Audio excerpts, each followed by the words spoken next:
Young black South Africans. I am a white Magogo with white privilege, living with white privilege, and I acknowledge and recognize that I probably do not have the right to speak to you or for you. But if you will give me a moment, Andre de Ruyter has just basically brought to the table what we all knew for a long time. What bothers me is that the skin color thing is probably an issue again, because it's a white privileged man that brought it to the table. I really need for you to give me a moment to challenge you, black, young, bright-minded South Africans, that you have the ability to take this country forward. I want and I desire to see this country in your hands, flourishing, and I would love to see that you, from now on, start making a difference. Take on the crime. Take on what's going on in your communities. Take on, stand, fight it. You have the numbers. You have everything going for you. Take this country and take it forward. We all need that you do this. And yeah, you may say go back to Europe. I'm going nowhere. I'm here and I will die here. So don't even go there. But thank you for listening to me. Those of you who gave me the time. The country is in your hands. The country is in your hands. It's crazy that you have to acknowledge your privilege before you even have the right to speak to people. That doesn't make sense, because now imagine if I am privileged in some way. Yeah. Now before I can even say anything, I have to basically acknowledge my privilege. Say, hey, sorry guys, I am a privileged black person. I went to the suburbs. I don't have a right to speak on poverty, but I acknowledge my privilege. But I just want you guys to hear me out. Like, that just sounds ridiculous. What do you say, on her part, or Yes, the on fact her that she's in a position that puts her on to her do part? that? She Well, doesn't need to do that. She's South African, and she has the right to speak on South African issues. But like, I get where she's coming from with that. Like, not that I'm saying like It's nice, this thing but of it's like controlling very... people. Like, it's people that are trying to control a certain group of people. So now, before they can even speak, they have to acknowledge their privilege. Otherwise, if you don't acknowledge that you're privileged, then people will shut you up by saying, we don't want to hear you because you're privileged. Yeah, that's what I'm trying to say as well, is that I get where she's coming from. Is because we always are attacking them. If we're being honest, we always are attacking them about that. Every time you see a white person trying to bring a point across that is probably a good point, you always find black people attacking the person and saying that you have white privilege, you don't know what you're talking about. And it's like, we have actively sidelined them, and as if we're telling them they have no right to have an opinion on how the country should move forward. Okay, I'd like to preface this conversation first by saying that we are not political analysts. Yeah, we don't know much about it's politics. a conversation. We're just average South Africans talking about our experience in South Africa. Yep.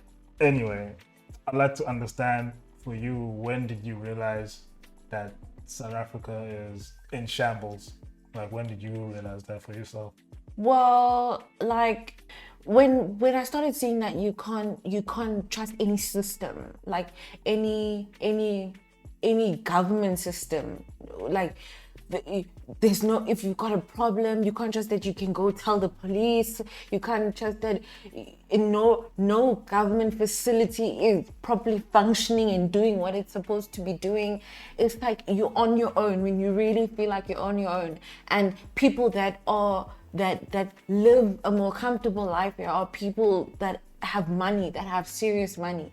If you're in between or you don't have money, trust me, you're not going to live a nice life in South Africa. You're just a person that is filling up numbers here.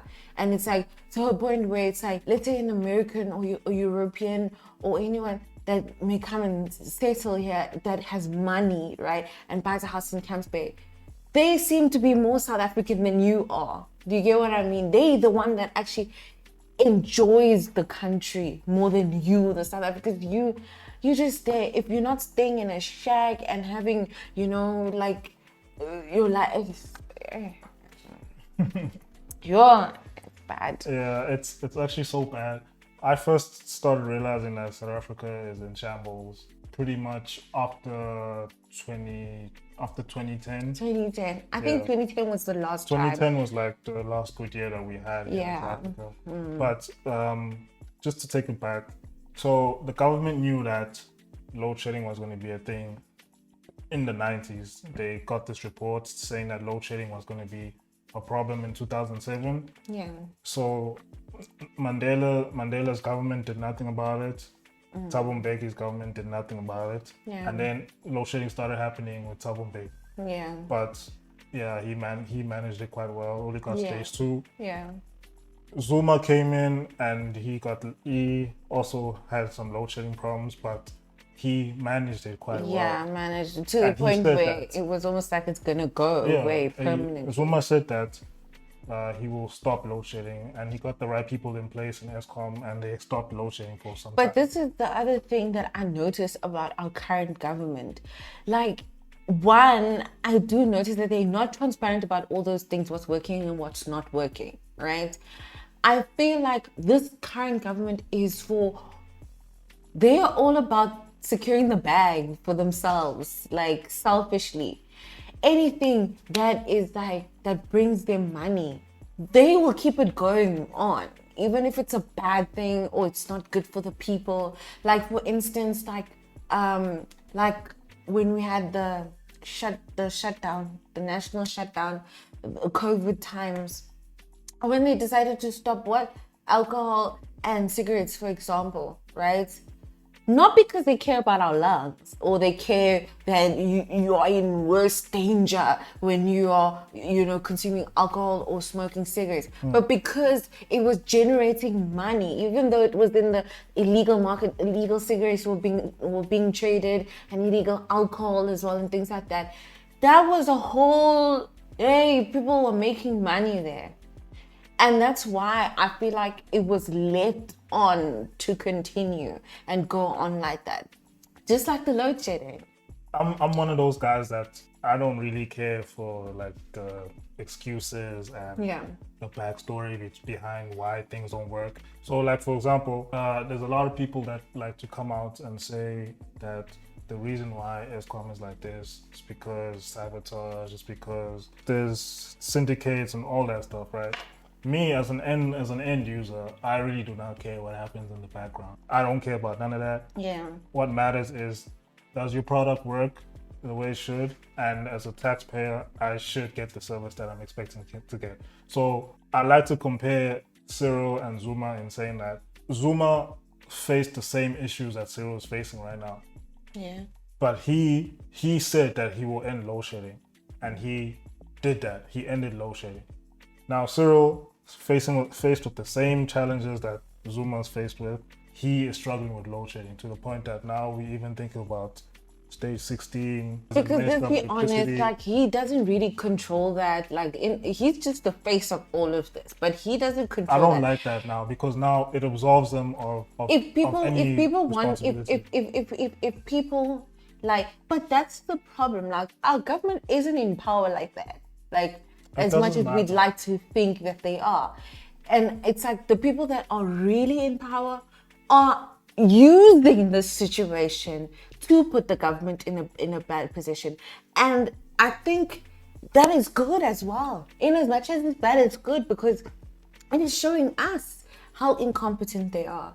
And it's like, well, if you can't own the situation, if you can't take the country and, like this, and grip it, then it's like, well, how are we trusting you? How are we trusting you with the resources? Because state resources belong to the people.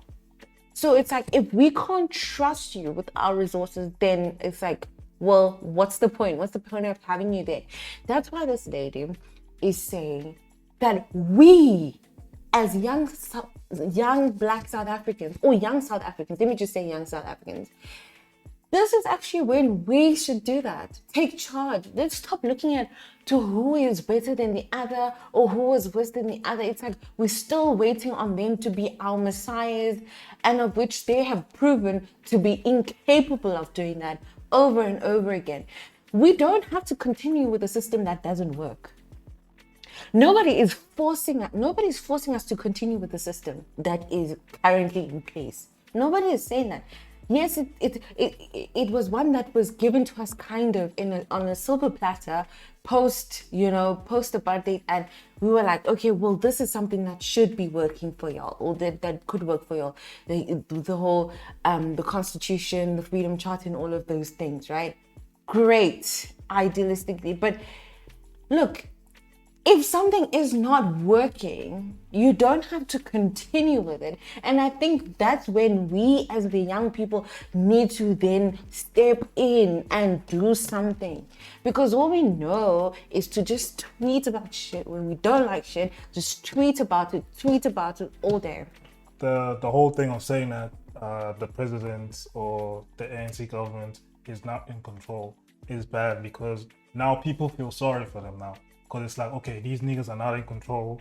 Because they're not in control, but that means, that's all the more reason not to. It shows that they are incompetent, that they are people that should not be in power, because they cannot protect us, they cannot protect our interests. But it absolves them of that responsibility. Because now, if we gave them like full control and saying that no, they are fully in control of running the country, then people would actually take that seriously. But now what's happening is, now we're saying that no, the government is not in control. But that is the problem. They are not. Why are they not in control? That is the problem. But then people will say that it's out of their control. But it's not supposed to be like that. That's what I'm pointing it out, that it's not supposed to be that way. The problem is with that is that now people are going to be like, just because they're not in control, they're not exempt. I'm not saying that they are exempt, because now it's like, it's not Cyril that's actually doing this, it's the person controlling him. So now the ANC is not really at fault. So now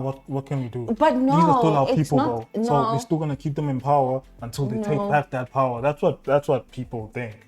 That's why I'm saying it's bad. Because now if you don't give them that full responsibility, saying that, okay, you niggas are actually fucking up for real like that, then people will actually have that thing to say, no, we have to look for an alternative.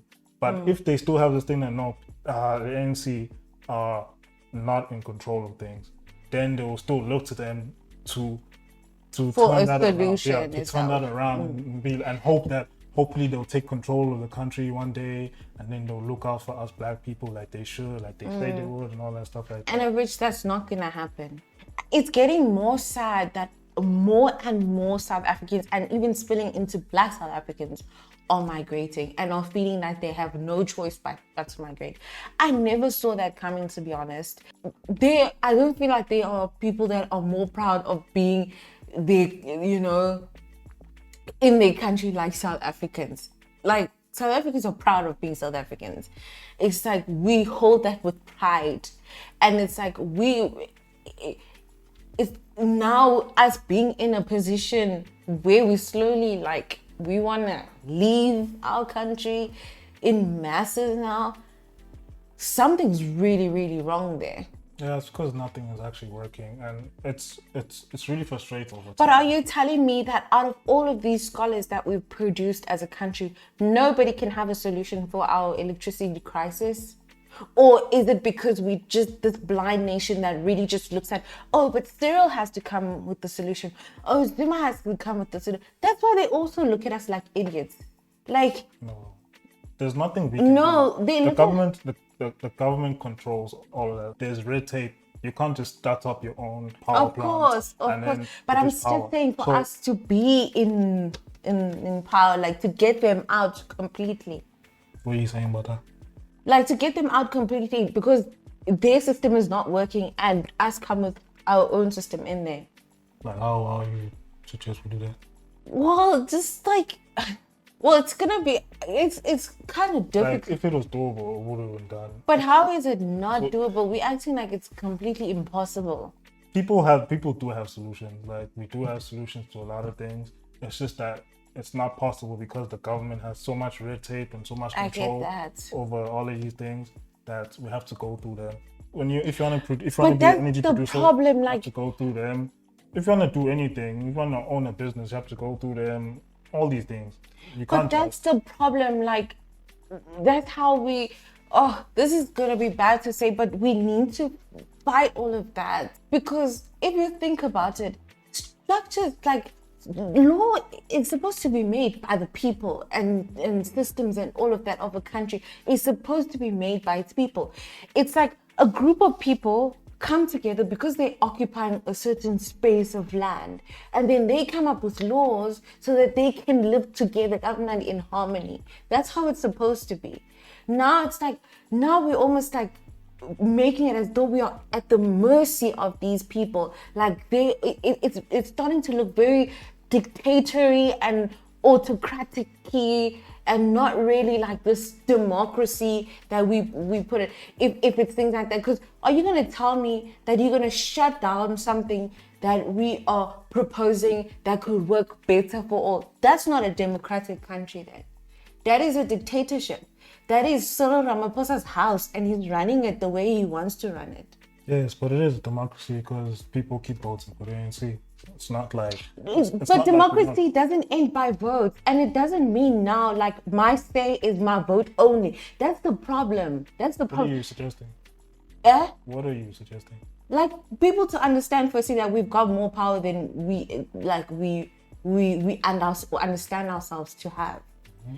And secondly, we should be a part of creating legislation and finding what works for our country.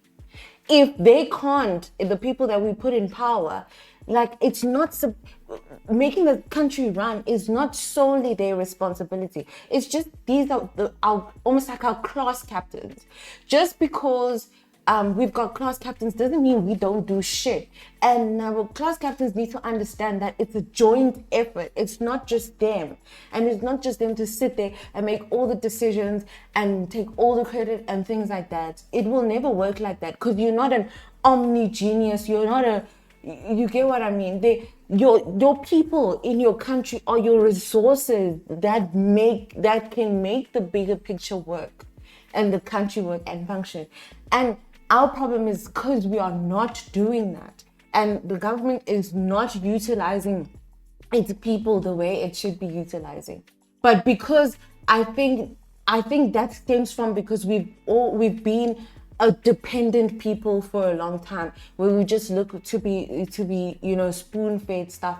And that's why we have this mentality where if a solution comes, it has to come from them. No. What I'm saying is there are processes, right? Running a country, there's millions of people. Everybody has differing opinions and all that stuff. The whole point of a democracy is that the majority vote for the people that will lead them. And the people that will lead them tell you before they tell you while they campaign and stuff that this is what we plan to do, this is what we want to do, these are our policies, this is what we want to do. And then the majority vote for the best policy or the but that's the wrong way then of doing it. That's because democracy doesn't end there. That's the problem. It doesn't end there. But it currently is ending there. That's the problem. It ends at the vote, almost like you don't have a say now beyond the vote. For us to get out of this situation right now, right? For us to we need a drastic change. Like we need something drastic, not tweaking there and tweaking there. This whole system is not working. The entire thing is not working. All of it. I think it's just the leaders we have. The system itself works. It was working for a long time. It's just now that the leaders that we have, they misusing resources. They are so focused on looting and stuff, enriching themselves, that they have absolutely, now I agree. They have now broken the system. Now we are suffering. We are suffering when we are not supposed to be suffering. Because from '94 up until probably 2010, even, our leadership was decent enough to run the country. Yeah. And the only problem is we don't build stuff, and we don't maintain things. Yep. So we've basically inherited everything that we got from apartheid from '94. Yeah. And we've built very little on top of that, and we've maintained very little on top of that. Most of our infrastructure is destroyed. What is even keeping our country alive is private institutions, private companies. They are doing the work basically for the government. There's also this other narrative that I'm starting to see a whole lot now, is that people are believing that the apartheid government was a better government than our current government. And Fusita Mbabayo also said that the apartheid government is a Yeah. lot more efficient than our current government, and he gave the example that if AK died in the apartheid era, his killer would have been found in less than a day. Yep. So a lot of people have this counter argument to say that it was only efficient for the minority of people. Yeah. So everything worked because they were only serving like 10% of the I country. wouldn't necessarily say, to be honest, yes, it works. It worked excellently because of that, but I do believe it was a system that worked. Not only the system itself, but because it had people that were wanting to make it work. One thing they wanted and they commonly wanted was they were all about a certain standard of living. All of them shared this mindset that this is the standard of living that we need to have, and we're gonna have it no matter what the cost, or like no matter what it takes. And that kind of shaped their minds as well and how they did things for themselves. I'm just talking about themselves. I'm not talking about this side of how they treated Black people and all of that. I'm just talking about themselves. They told themselves that this is how we want to live, and we're gonna do whatever it takes for us to make sure that we live that way. And it's just like the same thing still happening in Orania. They're doing the same thing, having that mindset. Okay, this is us. Let's do this. We want to live like this. We all commonly agreeing that we want to live like this. We all are responsible for making that dream to work and that dream to come alive. It's not just the leaders that are responsible for making it work, but everybody. If it takes a woman to pick up a spade and a shovel or whatever and help build the houses, you're going to do that. Everybody gets their hands dirty to make sure that the work is done. So that's the mentality that you need to have when you want to build anything and anything solid and anything strong. And our problem is that we are divided. And yes, I get it, we are divided because we were divided. But why are we still dividable? It's like, well, if we have learned that and we see that it's not working in our favor, and if we truly want this to change, then it's like we're saying, yes, we keep saying the same thing, singing the same song. We know what the problem is, but we're not doing anything about it. We still are enjoying living in that dividedness. It's a clear indication that nothing is going to change. So it's like, well, why don't we learn that from systems that are actually working, or groups of people that are actually making things work? Why? What's working about them? It's unity.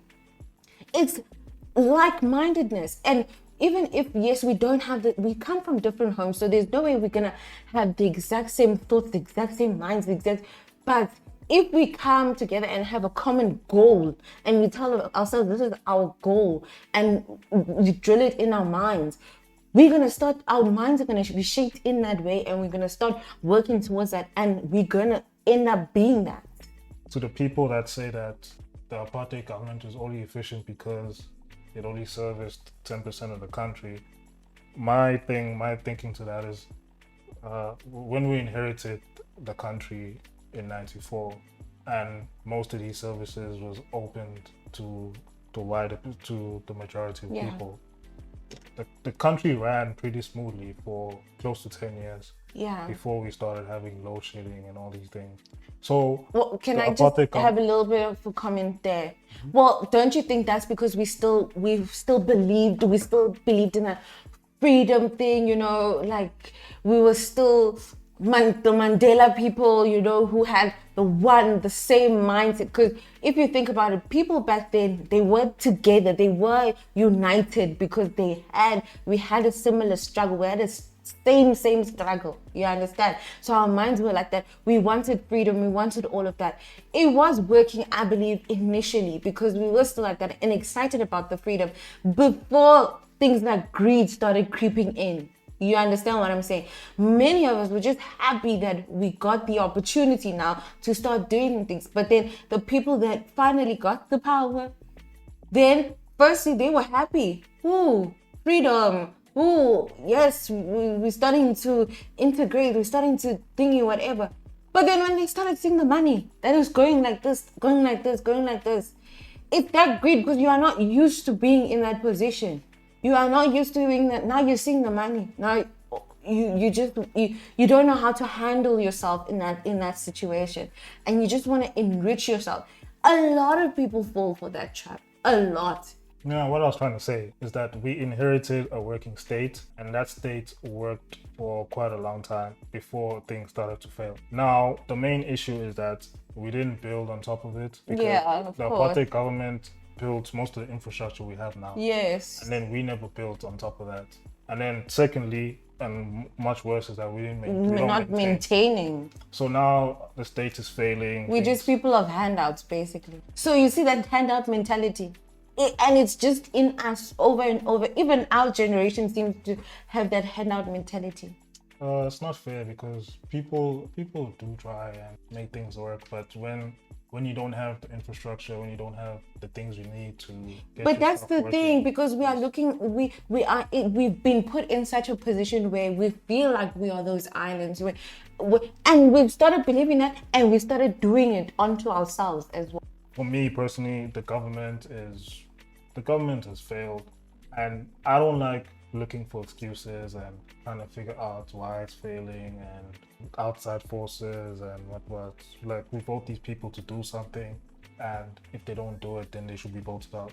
Like, funny enough, Exactly.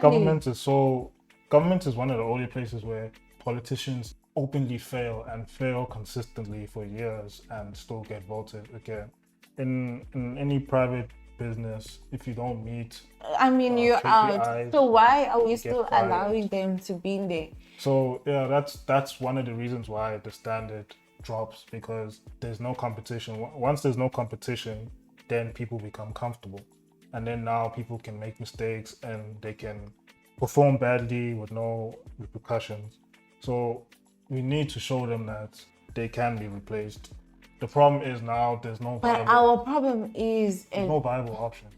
that's the problem. Why are we not creating viable options? It's like with us, what are we doing? Like, what are we doing? Because it's like we are telling ourselves, if it's not the ANC, it has to be EFF. If it's not EFF, it has to be DA. I don't think it should be any of those people.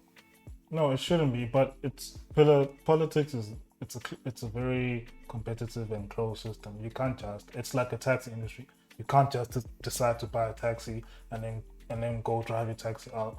These niggas gonna get you killed. They're gonna kill you because you're taking away their business.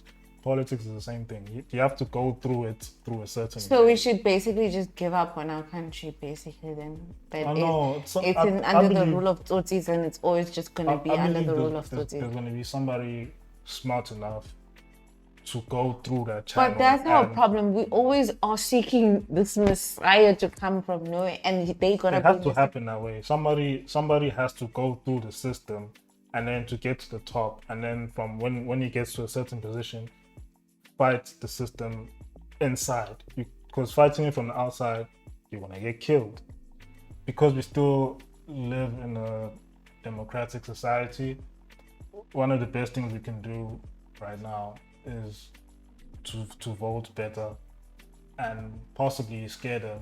Option number 2 is basically do what Sri Lanka did, overthrow the government by basically storming. like physically overthrowing Yeah, them. basically I storming. kind of feel like we are borderline there. Nowhere near there. Not in us in deciding, but probably should be there. That's what. I'm Yeah, we saying. should be there, but we're nowhere near there. Yeah, well, at least there's discussions, and especially amongst the youth. The youth are really considering alternatives. We are talking about it. We are having these discussions on Twitter. I see a lot of people saying don't vote for the ANC, but unfortunately, Twitter is not real life. Yeah. What you see on Twitter is not what might be actually happening in Yeah. the streets. People might still vote for the ANC. Some other person made me realize that the ANC has a chokehold on the majority of people because they provide them grants, and with the grants, Yeah. But I found it was really, really refreshing when I actually saw this other clip circulating when they were actually going into the communities and people were literally chasing them away with their parcels and things like that because people were mad. And they were like, you're not going to buy us with those parcels anymore. So I was kind of happy to see that. Like, yay, very good. Like, look, Personally, I'd say take those 350s, but don't let them buy your soul. Period. Take those 350s while they still last. It's there, and you need it. But don't let that buy your soul. There's no way. Because now you are saying that really you are just worth 350 and you are okay with that continuing for years and years. You don't want change. You don't want to be out of the 350 situation. You are just okay to have the 350. Your vote is your secret, right? Your vote is your secret. So it's like, right now it's the government's obligation to be giving those 350s, right? Because that is a commitment that they've made as a government. It doesn't mean though that you have to vote for them still. If you give somebody with nothing something, they will. Obviously, that's been their tactic forever and ever. That's how they have a chokehold on the majority of people. They give them that bare minimum to keep them going, and people will still vote for them. But people are starting to see that. Yeah, people are wising up now. And how are we comfortable there? Like, how are we training comfortably? The government is not treating this like an emergency. That just goes to show how out of touch with reality they are. And how comfortable they are, because they're not experiencing all these things that we are experiencing. And then they go up here and say that they're gonna fix it, but they never do. And it's been going on for years. Cyril's been saying this since he first got into office, and he's been here for years now. And the problem has gotten worse. But people are starting to get really fed up of the ANC government. Hopefully next year, the votes are going to show that, and hopefully that will wake them up to try do something, to try change the situation. Because I personally think they need that wake-up call. That's what they need. They need to see that they could potentially lose the country. They don't need wake up. They need to just get out. Honestly, it's done. Well, without a better solution. Well, you know what? This is my conclusion. Nah, like maybe I'm just a big dreamer, but hey, I'm happy to still be able to dream under the current climate and circumstances. But I just feel like maybe us as the youth, now the conversations that we should start having is like, let's start with what is our idea of a functioning economy. Let's maybe break it down to the T, What is maybe our dream or our vision of what is a functioning South Africa? What does a functioning South Africa look like? What does it have, Who's in place? What is in place, Draw it down, have the map in place. Let's lay it out. Even if it's casual conversations, but let's get fixated on that. And a little bit with the cereals and whatever, and who must what. Then probably from then, because we know for you to be able to do something, if you can plan it out, if you can have a nice draft, a spider diagram of something, and people who've opened businesses and things like that, they know this works. So maybe we just draw our own spider diagram. What is it? What does a functioning South Africa look like? And then perhaps go from there to say, but what can we do to make that happen? And maybe we will start gathering the courage to bulldoze people out, to bulldoze and to do and regain the power again. If we can start with having a one-mindedness, a united mindedness, and we'll see from there if leaders will be born within that. You guys, let us know what you think about this whole situation. I'd really love to hear your views on this. Don't forget to like and subscribe. Thank you for watching. Bye. See you guys on the next one.